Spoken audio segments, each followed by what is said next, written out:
Oh, go ahead. Hey, Steve, welcome back, by the way. Hey, thanks, Nick. I'm curious, just sort of in a general way, does it feel like with your pitchers you're starting over again? And then with just 3 weeks, what are some things that you might have to sort of set aside that you might normally do with a pitcher leading up to a season? Or is this all just one really long training camp, like 1 5-month training camp, or is it 3 weeks? How does it look to you? Well, this definitely isn't normal. Right? Even the fan on the street knows nothing about what's taken place with Major League Baseball or the world has been normal over the last 4 months. So the stoppage certainly created, an unusual set of circumstances for coaches and players. So with us, we stayed connected through Zoom. Many of the guys stayed down in Arizona with D. Scott. And then here we started about a little over a month ago, throwing some sides and, had worked up to facing hitters. And then, we got shut down. And that late shutdown, set us back a little bit instead of just progressing and going right into live BPs right out of spring training or right at the beginning of this summer camp. We've had to, kind of do a slight rebuild from a standpoint of, doing a few sides before we get into live BP. So that's where we're at. It feels unusual. It's definitely not the norm, but we're making the most of it. And it's just a shortened spring training, and it's just getting guys ready in a shorter amount of time. And they may not be able to go as long right at the beginning of this 60 games, but it won't take them long. They're going to be close. Yeah, speaking of that, and we'll ask Buddy too. I'll ask Buddy, but some pitchers have said that they feel like they can go. Right. Are you guys just being sort of extra cautious with them? Are they being a little bit more hopeful than they maybe should be? What about the length and numbers right at the start? The length and numbers will be determined on, what we're able to get them to by the end of camp, and that's going to fluctuate for each and every guy because of where they came in at. Some guys with multiple, take a Timmy Collins, got 4 kids, lives on the, up in the Northeast. He didn't get to face live hitters like Kinley down in Florida, who was throwing live batting practices, once or twice a week. So with our starters, they're all going to be, just like they normally would at spring training every 5 or 6 days. They're going to be getting in there. They're going to be increasing innings, building up all the way to the 24th of July when we crank this thing off, and we'll be working. Hopefully, each guy gets to at least 5 and 75 with innings pitched. That's a good goal. Anything beyond that would be great. Okay, thank you. Yep. Hey, Thomas Harding, go ahead. Hey, Frosty, how you doing this morning? Hey, good morning, Thomas. All right. Hey, I wanted to ask you about a couple of guys that actually had good years last year that maybe got overlooked a bit because of the way the season finished. But German Marquez and John Gray, if you could break down those two guys, what you expected of them coming into the year, and do you feel like they were able, based on what they did last year and their work ethic, to maintain to the point that they can continue?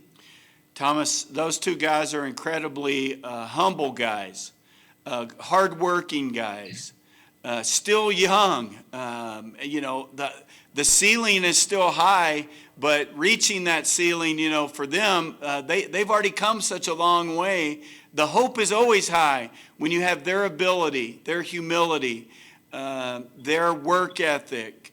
They both are certainly empowered with tremendous velocity and movement and great power out pitches. So we think both of these guys are going to have tremendous 60-game seasons.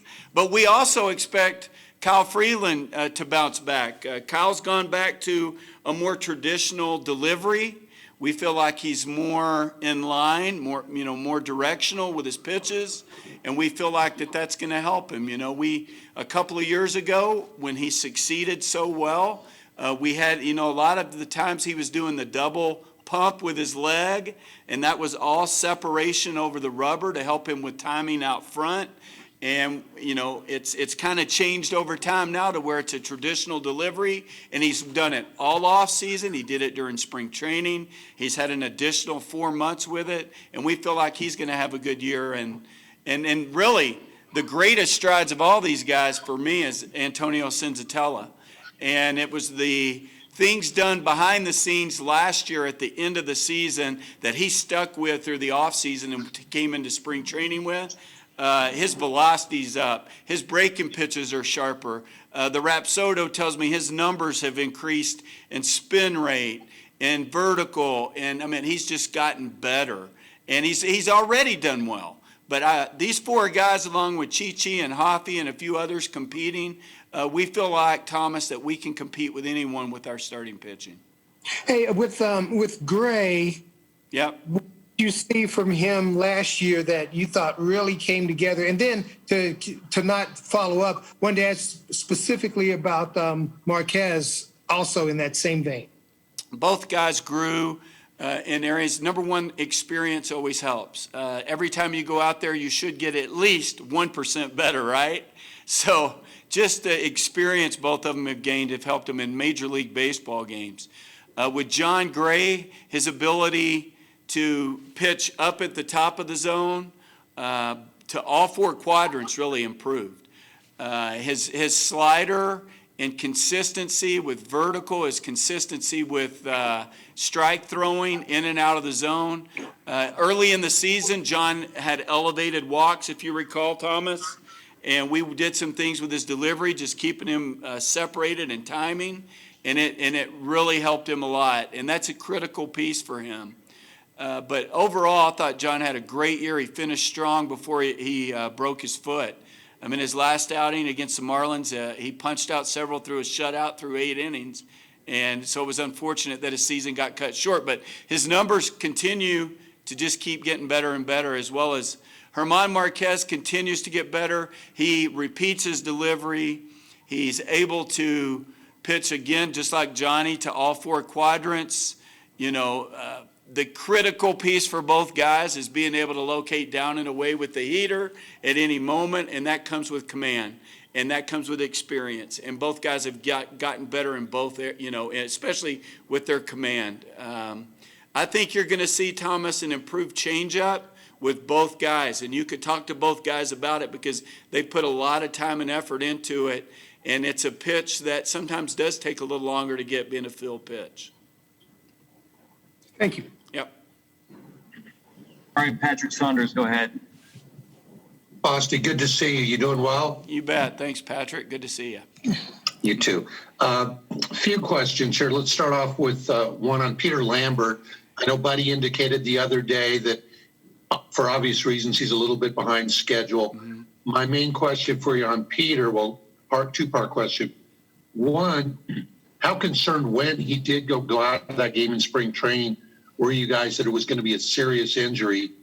And 2, how confident are you now that you dodged a bullet there and that at some point this year he's going to be okay? Yeah, and Keith Duggar would be the perfect person to talk to about this. But anytime a pitcher leaves a game, anytime a pitcher has concern in the elbow or shoulder area, Buddy and I are going to be very concerned. So, yeah, that was a true point from last year when that happened with Peter, or during spring training. And the great news was what the trainers looked at and saw with the MRI and the things that they saw through post-injury, and then what we've been able to do up to this point, and that is get him in a throwing program, not feeling pain, progressing daily. Even though he's a little behind the other guys, things have been looking good. His catch play's been aggressive. He has felt no pain. He's able to take the Respect 90 that we do, the PFP, so the progression's nice. Scott Oberg said something interesting yesterday, and I wanted to get your take on this. Yes. You said the fact that you guys are doing this summer camp here at altitude at Coors Field might have some benefits. His point being that as opposed to, the long spring training in Arizona, and then typically this team has to go on the road for a week and then face the reality of Coors Field altitude. This might actually help you guys jumpstart out of the gate. I'm curious if you agree with that point. Patrick, you know what I've said over the last 5 years, altitude matters, right? But our attitude matters more. That's our saying from a pitching standpoint. It's what we teach, it's what we preach.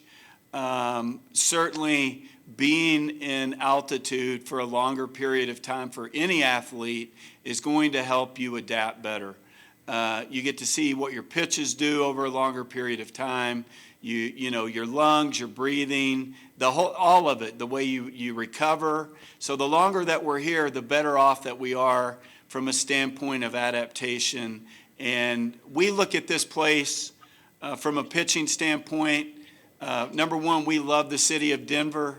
Number two, being here longer is going to help us adapt. And I think I agree with Scott Oberg. And I think, this place is a positive for our pitchers because those guys that come in here are scared to death. So that's the way I look at it. Okay, one more question for me, Fosti. Are you at all, I don't know if concerned is the word, but do you have to be cautious that these guys are so eager to get out there and pitch again that they may push the envelope a little bit and, maybe they won't tell you if there's soreness or this or that because they're chomping at the bit to get out there? Do you have to make sure that they're being truthful with you in terms of pitch counts and soreness and whatever else? It's kind of like with our own children, right? I mean, you got to build trust. You got to build a relationship. Those things are in place. We've been here together, me and most of these pitchers, and D. Scott's been with these guys, and Steve Merriman. We have relationships. There's trust. These guys know that their careers are on the line every time that they're out there. They know that they have to give it their most, and they have to be their best every time out there. And they know if they're not, and if they're hurt, if they're laboring, that their career could be in jeopardy. And most of them are mature enough, and like I said, we have a relationship of trust, and they're going to tell us if something's bothering them more than normal. But Patrick, every time you go out there and pitch, you're a little bit sore. So that's just a part of pitching. Great, thank you very much. Yep. We've got a few more here. Patrick Lyons, go ahead. Thanks for your time, Steve. You bet. Normally it's, 6 weeks for a 6-month season. Now you got 3 weeks to get your pitchers ready for 2 months. How are you looking to keep your pitching staff healthy, especially in the early going? Well, we'll keep them in their routines. I think right now we're on an aggressive approach. Even though it's shortened, the preparation is what prevents panic. And we're going to be well prepared. We're going to do the things that we always do. We're going to get the starters in a routine. They're going to go every 5 days or 6 days, depending on off days. And we're just going to gradually get them to where they're able to go as long as Buddy needs them out there on the field. So same preparation, Patrick, just in a shorter amount of time. Thank you. Yep. Okay, Tracy Ringlesby. Hey, Fosti. So we've got a lot of talk about the starting pitchers and how durable they'll be early or even through the season with the way the game's changed. Yeah. The bullpen had a lot of inconsistencies last year. Mm-hmm. What do you see or how do you approach trying to make that a more consistent part of what you're working on? Well, I can certainly say that there was a different baseball last year, and that certainly created some tough situations at times last year. It's unexplainable that, the home run rate was crushed by September 12th of last year, right? The ball was flying like it had never flown before. We had some tough losses late in the center of the season, and it was tough recovery. I mean, tough losses where we had big leads late that we gave up. And, that's a mental drain. And then the baseball, no excuses. Everybody had the same baseball. But the facts are it was an extremely offensive year. Do I feel like our guys can bounce back? Yeah, because just like Buddy always says, every year's new, every year's different.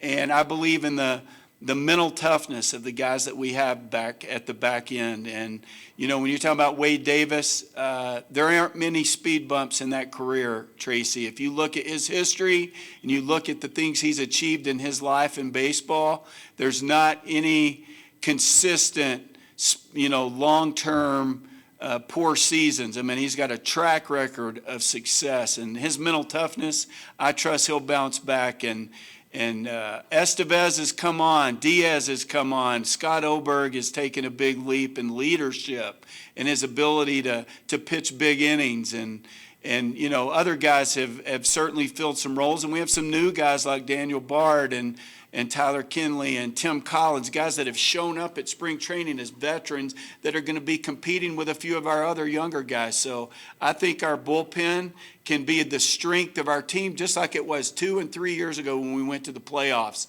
It's mostly some of the same guys that had a tough year. So the mental toughness is what I lean on, Tracy, not the numbers. And I think when you talk about a platoon like a satellite group that a bullpen is, and you start with the mental toughness of the person, of the group, that's what you need to bank on, and that's what I do with this group. For someone that was as consistent as he was for like 6 seasons, and then to see Shaw come in here and have the back-to-back years he's had, have you picked up something that, I mean, is he too quick now, or what do you put that problem on? There's a lot of things we looked at with Brian. I mean, he was primarily a fastball cutter pitcher in the American League, and here there's some things that have been a little different. You know, the vertical and the horizontal of his pitches, the strike percentage, the walk percentage. Those things have been pretty consistent throughout his career. You look at his Cleveland numbers in those years, you look at walk percentage, you look at strike throwing percentage, they're not far off the past 2 years. The difference really has been where he's pitched. And we think Brian can certainly bounce back. He's just like Wade. There's a long history with 2 tough seasons. Last year, Brian Shaw's first two months of the season, look at those numbers, and you can find that there's some hope laced in the overall numbers not being good. Within those overall numbers not being good, there's periods of some sustained goodness. And if you look at his last April and May when we first started the season, we used him a lot, and he performed. And then, like I said, in the middle part of the season, there were some really tough games, and some guys didn't recover from those numbers-wise, for sure. But that's, we have high hopes for Brian Shaw and Jake McGee. We hope they bounce back and do great for us. Thank you, sir. You bet. All right, Thomas Harding has our last question. Okay, Fosti, we talked about some of the starters, especially the 4 guys we kind of counted on in the rotation. But with Jeff Hoffman and Chichi Gonzalez, those 2 could be competing for a starting spot, pitching long. Looked like they were coming on toward the end of the first spring training. What do you see out of them, and what did you see of the workload that they took on during this break? Well, our job with Jeff Hoffman is to get the most out of what the Rapsodo and TrackMan and all the other modalities that are available for us from a science standpoint tell us that he's capable of doing. High spin rate, high vertical, great velocity. I mean, all the things that science tell us about a pitcher is wrapped up in Jeff Hoffman. We know that. We know that as a coaching staff. Our challenge is to get the most out of each and every guy. To this point in time, Jeff Hoffman, has not performed up to the level that we believe that he can be effective at. And, being able to throw strikes is a critical component. Being able to compete and challenge hitters so that you're able to get in leverage counts and then use the dirtiness that you have, if that's a word, if that's the right word. It's a filth. I mean, there's some filth into his stuff.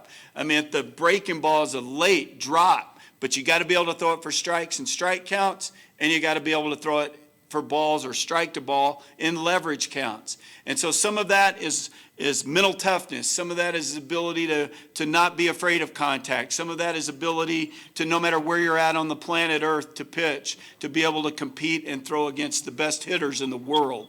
And, we feel like Jeff Hoffman does have that, and we've got to get that out of him this year. And we feel like the maturation process and where he's at has come, and we feel like he's going to have a good year and compete for that fifth spot with Chi-Chi. We feel like Chi-Chi Gonzalez is, he fits similar to the other four guys in the humility, in the work ethic, and the ability to pitch in and out of the zone. There's a great feel, there's great movement. And he's not afraid of contact. We feel like Chi-Chi certainly is going to compete for that fifth spot, and it'd be, between him and Jeff and possibly another one or two, Thomas. But both guys are great. And when you look at it, though, you're going to need some long relief in there. Whether one of those guys could be it. Will Lambert be ready to pitch in some relief when you come out of the gate? And who else may be in that fifth starter, replacement starter, long man battle? Well, I think that's a better question for Buddy Black. I think if you talk to him, you'll get some answers. Who else is competing for those spots? Right now, we're just trying to get everybody ready. Will Lambert, though, will he be ready enough to pitch some out of the bullpen at the beginning if he warrants that, if his performance warrants? I think that we'll see in time, Thomas. I mean, he's on a throwing program right now. The plan isn't to start him right off against competition like all the other starters. It's a less aggressive approach. Like I said earlier, everything's been going well. We're not going to try to rush that. So once he's ready, if he's ready, he's always a consideration because he's a really good young pitcher. Thanks, Fusty. You bet. All right, we got a late entry. Nick Roque, you have the last question. Hey, Steve, just real quick, since you mentioned him in April, how is PJ? Is he okay? Do you mind me asking? PJ? Yeah. Your brother. Excuse me. Thank you.